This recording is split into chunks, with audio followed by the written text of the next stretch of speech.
dogs and cats still face significant challenges in this country, there is a vast overpopulation problem, translating to full shelters. And that's not including undomesticated feral cats. The sobering reality is that most will never leave the shelter. Perhaps the biggest issue contributing to this serious situation is companion animal guardians not spaying or neutering their charges. This is compounded by backyard breeders. A visit to Craigslist easily bears that out. To make things worse, many of those litters are the breeds that already crowd shelters: pit bulls, and in California, Chihuahuas. Another problem is people not treating their animals as members of the family. This is illustrated by many surrenders, commonly from people moving and not taking their companions with them. Also, there are far too many strays not finding their way back home, often due to their families making no or a half-hearted effort to find them. Other issues shelters and rescue groups face are public awareness of organizations and their programs, not enough volunteers in foster homes, and, of course, not nearly enough adoptions to keep up with the pet overpopulation.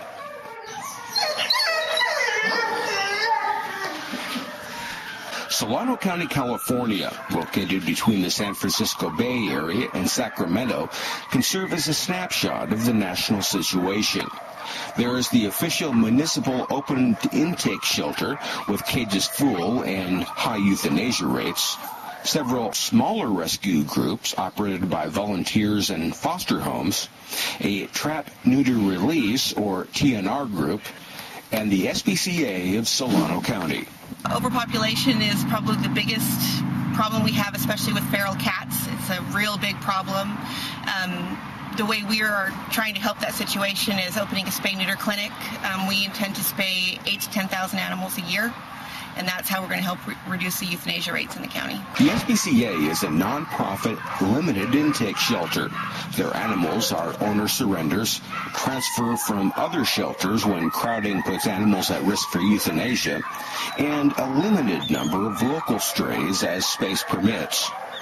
With an adoption guarantee, animals here can stay anywhere from 5 days to a year before they're adopted.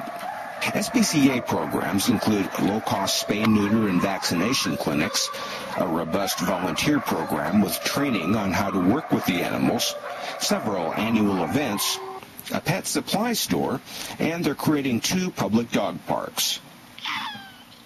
Like more and more shelters across the country, the SPCA also has instituted more progressive cat housing. There are 3 group rooms so cats can display natural behaviors, and for those that require isolation, glass front 2-room suites. The SPCA is not alone with diverse programs, though.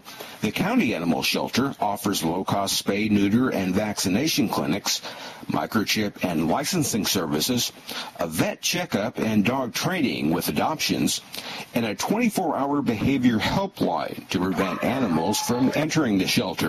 What we started doing here in Solano County now is actually trying to network and get the animals placed in the best homes as quickly as possible, instead of saying, well, the county shelter's the bad guy, they euthanize, or we only take the good dogs, the adoptable ones. If everybody just focuses on what they're good at and try to work together to make it easier for people to find the right solutions, instead of telling them there's nothing we can do, we try to find a place for them to go.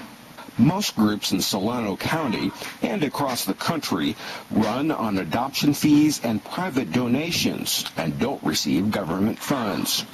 But if everybody receives the resources they need, both financial and support through volunteering and fostering, we can make an impact on the harsh reality for homeless companion animals. This is David DeWitt reporting.